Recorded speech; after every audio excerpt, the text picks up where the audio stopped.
Hello and a warm welcome to World This Week by latestlaws.com. This is a weekly program, so hit the bell icon to get notifications for new videos. My name is Sheetal Joon, Associate Editor, latestlaws.com, and I will be taking you through the significant orders and judgments passed by various courts in the country and some important international news from this week. Let's begin with Supreme Court this week. The Supreme Court has yet again declined to stay NEET UG 2024 counselling amid massive row over alleged irregularities in the conduct of the medical exam. The court issued a notice to the National Testing Agency and tagged the fresh petition along with pending petitions and posted them for hearing on July 8th. On Thursday, the Apex Court stayed proceedings before three high courts hearing petitions challenging the conduct of the National Eligibility Entrance Test undergraduate NEET UG 2024 and seeking an independent probe into the alleged malpractices involving a paper leak and award of grace marks. A vacation bench of Justice Vikram Nath and Justice S.V.N. Bhatti issued notice on 4 transfer petitions filed by the NTA, the body that conducts NEET UG, and 11 other petitions raising similar grievances. The matter was posted along with a batch of pending cases on the same issue coming up for hearing on July 8th.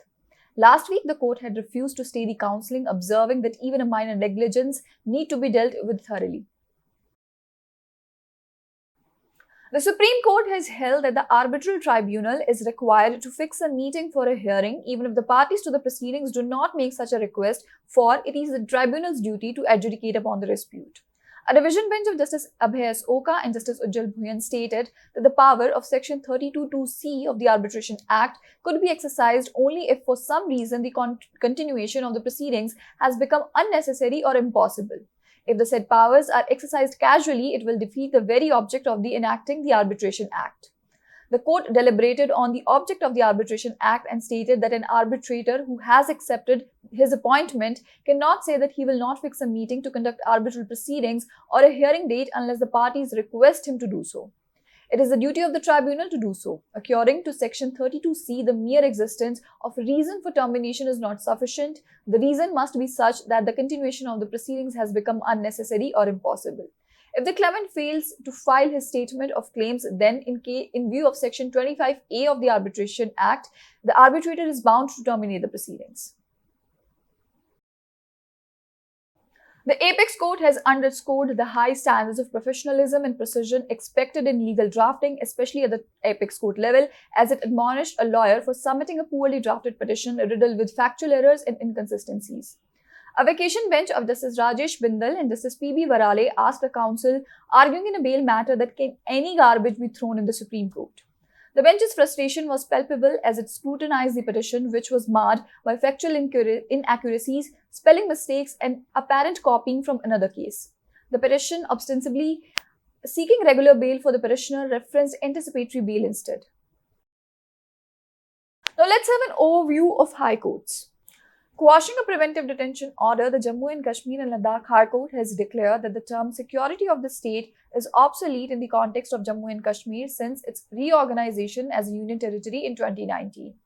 A bench of Justice Rahul Bharti has clarified, under the J&K reorganization, adaptation of state laws order 2020, security of the state obtaining in section 81AI came to be substituted by the statutory ground of security of the union and territory of Jammu and Kashmir. Therefore, an order so passed with the said expression, security of the state, being retained as it is, technically disqualified to be valid order of preventive detention against a detainee. The observation came in a case where a man named Rais Ahmed Khan challenged his preventive detention under the Jammu and Kashmir Public Safety Act of 1978. Khan was detained under the Public Safety Act by the Baramulla District Magistrate for allegedly being involved in several criminal cases, including kidnapping, theft, housebreaking, and drug trafficking. The detention order cited security of the state as a reason for detaining Khan. The single-judge bench of the Jharkhand High Court has held that the law is settled on the point that judgment of conviction can be returned on the basis of solitary account of prosecution if it is reliable and trustworthy. The court noted that the testimony of the victim is duly corroborated by her statement recorded under Section 164 CRPC in terms of Section 157 of the Evidence Act. Furthermore, there is a right of the truth in her account and her testimony is wholly reliable and there is no reason to doubt the veracity of her account. The single-judge bench of the Tripura High Court has held that the Payment of Gratuity Act 1972 is applicable to the Anganwadi workers, and the court quashed the memorandum of the Director, Social Welfare and Social Education Department, Government of Tripura, wherein the gratuity was denied to the petitioners. It was furthermore observed that the right of children to free and compulsory education rules Tripura 2011 has been framed by the state of Tripura, but no separate provisions has been made therein for such arrangement of such preschool education by any institution or wing of the government other than the said Anganwadi center. Rather, Rule 11(4)(c) of the Rules of 2011 indicates that such preschool education is imparted in Anganwadi centers in Tripura. The Patna High Court, while dismissing a petition filed under Article 227 of the Constitution of India, filed for setting aside the order passed by the subordinate judge, whereby the petition filed by the plaintiff under Order 6, Rule 17 of the Code of Civil Procedure 1908 was allowed, held that though there appears to be no explanation for the delay on the point, the delay in all cases would not disentitle a party from moving amendment and getting the pleadings amended if it is necessary for doing full and complete justice between the parties. The court observed that the previous decree in the partition suit would not affect the claim of the plaintiff in a subsequent suit, and the amendment on this count could not be assailed. The Calcutta High Court has observed that pending investigations against sister concerns or group of companies cannot be ground for withholding the release of incentives to the respondent company, which is a separate juristic entity. Therefore, the appellant acted in an arbitrary manner by withholding the release of incentives in favor of the respondent companies to which they are entitled as per the present incentive scheme. Moving on to international news this week. The US Supreme Court has rejected a bid by the anti-abortion groups and doctors to restrict access to the abortion pill, handing a victory on Thursday to President Joe Biden's administration in its effort to preserve broad access to the drug. The justices, 2 years after ending the recognition of a constitutional right to abortion, ruled 9-0 to overturn a lower court's decision to roll back US Food and Drug Administration steps in 2016 and 2021 that eased how the drug called mifepristone is prescribed and distributed. The decision was authored by conservative Justice Brett Kavanaugh. The pill, given FDA regulatory approval in 2000, is used in more than 60% of US abortions. Hindujas, Britain's richest family, spent more money on their pet dog than they did on one of their servants, a Swiss court was told, as prosecutors called for the family to face jail time over allegations of trafficking and exploitation of staff. The prosecutor also said that the staff contracts didn't specify working hours or days off, as those employed had to be availed as needed. The passports of the servants were also confiscated, and they had no Swiss francs to spend as their wages were paid in India, the prosecutor argued.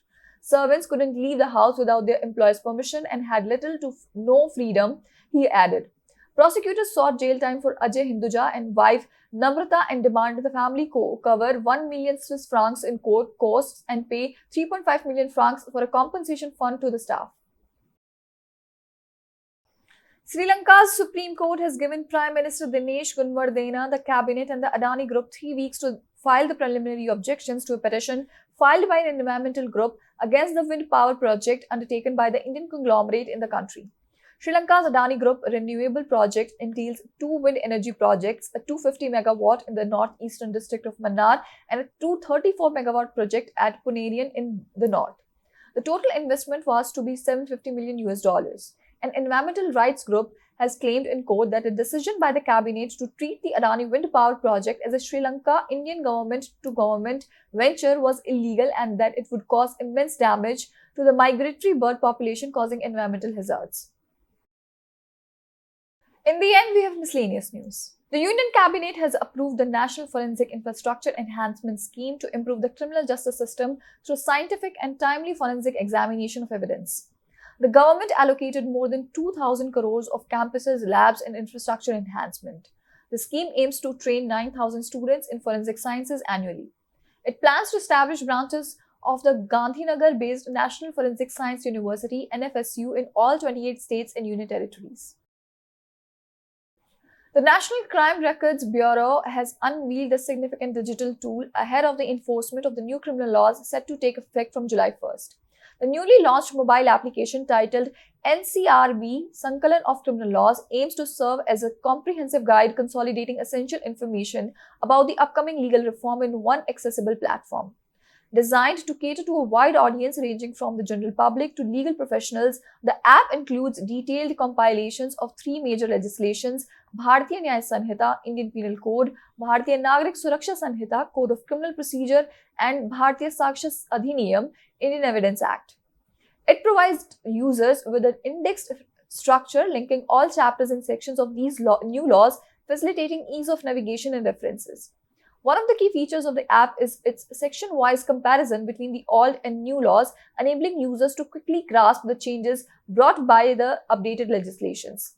This comparison chart is supplemented by a robust search function, ensuring efficient retrieval of specific information even in offline mode, making it practical for use in areas with limited internet connectivity.